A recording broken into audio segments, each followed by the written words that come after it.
Assalamualaikum warahmatullahi wabarakatuh and good morning everyone. So welcome to the seventh session of our initiations. Jadi di minggu ini kita sudah memasuki minggu ketujuh atau sesi ketujuh dari kelas tutorial online. So in this week, I hope all the students are healthy. Jadi saya harap semua rekan-rekan mahasiswa selalu dalam keadaan sehat. So this week you are going to learn about making and responding to an appointment as well as giving an explanation in English. So you can find out these materials or this topic in module 8. So please learn this material in module 8.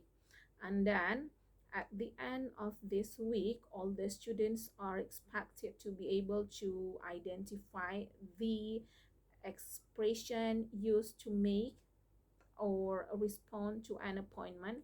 Jadi mahasiswa diharapkan dapat mengidentifikasi ungkapan-ungkapan untuk membuat janji or appointment, kemudian menanggapi janji, memberi penjelasan secara detail dan negotiation atau negosiasi in English. And also all the students can take the conclusion atau mahasiswa dapat menarik kesimpulan dari sebuah pertemuan dengan jelas dan benar.